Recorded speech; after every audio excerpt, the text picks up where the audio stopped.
Nigeria is not set. This video you are about to watch right now, just take time to watch this video. If you are in Nigeria, wherever you are, please share this video. Let this video get down to people. Make una see how Arise Television sit down to analyze how these people want to squander Nigerian money. How they are budgeting billions upon billions to different angles. Nigeria, where we say not get money. Nigeria people, they struggle to eat barely 1 square meal for a day. Make una listen to this video, see how they want to squander Nigerian money for this video. If you are in Nigeria, you weep for yourself.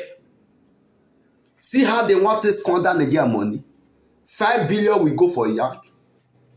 6.9 billion will go for first lady car. So billion will go for sport utility. See, I don't want to make this video too long. Make una listen here in our country.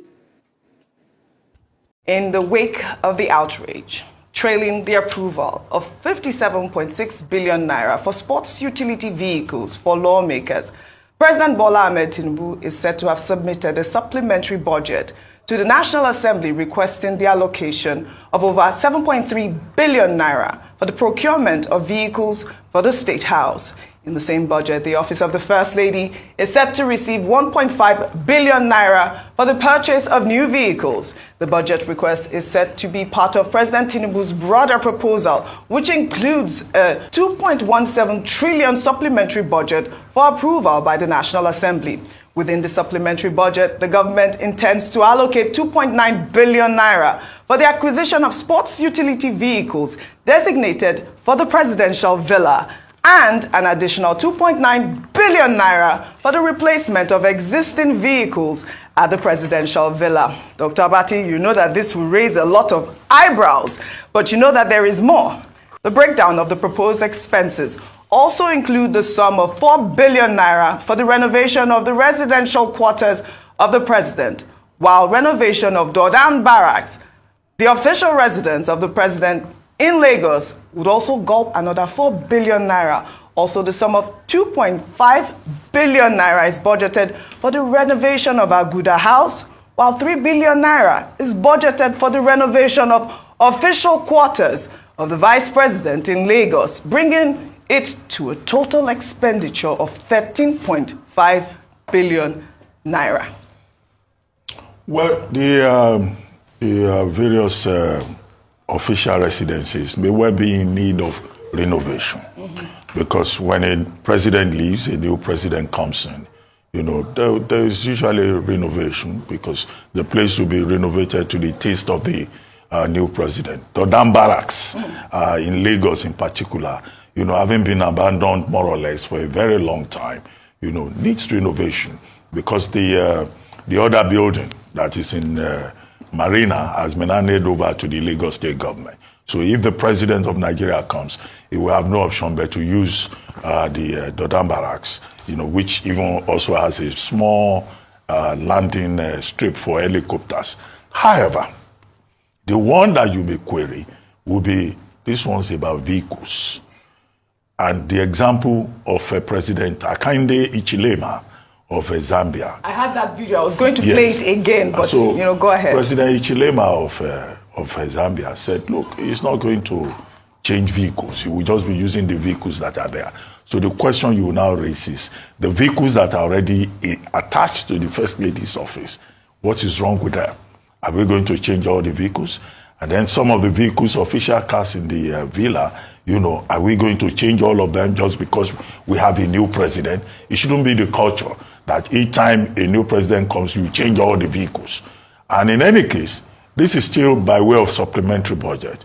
Unfortunately, people are protesting because the same National Assembly that has taken over 70 billion to buy vehicles for members is not likely to say no.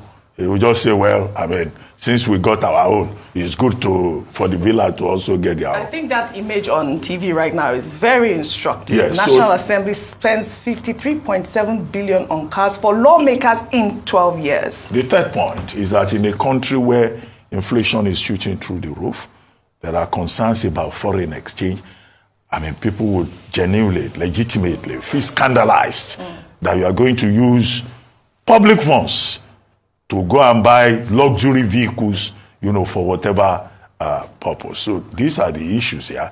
Our leaders should be seen to also be cutting corners. Yes. They should be seen to be making sacrifice. And the most unfortunate part of it is that even when they don't make this sacrifice, these vehicles will not be bought locally. They will be imported.